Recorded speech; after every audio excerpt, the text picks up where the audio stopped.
chocolate? I'll take some chocolate. I'll trade you for a microphone. Jeez, this is a cool deal. Minji, that was so gorgeous. And thank I was, you. I got to had the privilege of hearing the dress rehearsal as well, and I was thinking to myself, what distinguishes Minji's performance? And I thought, it's the relations between the notes. It's the gravity between all of these microscopic particles in this quantum universe of this Saint-Saens concerto.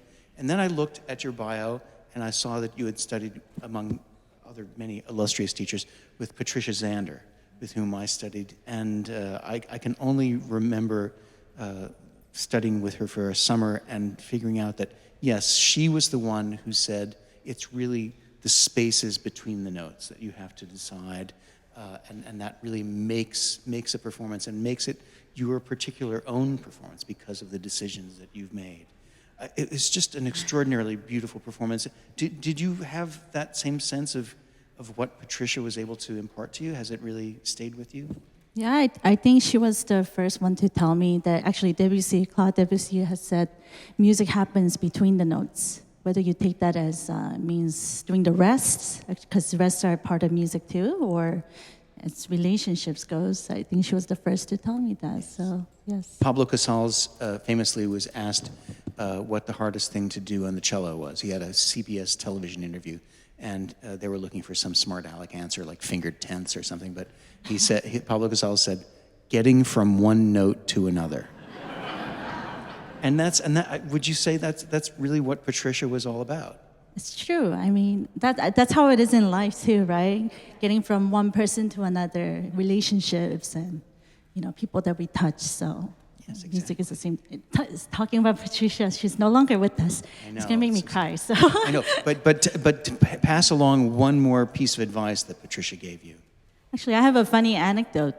So I studied in grad school with her. So I was 24 at the time. I was about to graduate, and I asked her for a career advice. It's a sound thing because when you graduate from music program, it's not like you are okay. Now you're going to be a concert pianist. None of us get that kind of approval. So I said, what should I do when I graduate? And she said, go invent yourself. And at the time, it kind of sounded like go screw yourself. Really, I'm like, that wasn't very practical at all. But, now that I look back, great teachers are the ones that you learn from when you leave them. And I think of her often because she was right.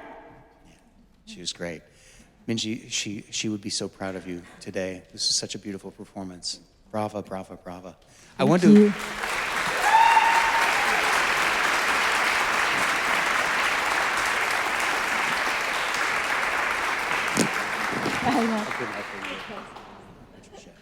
I want to invite now all of our wonderful performers on stage for a final bow.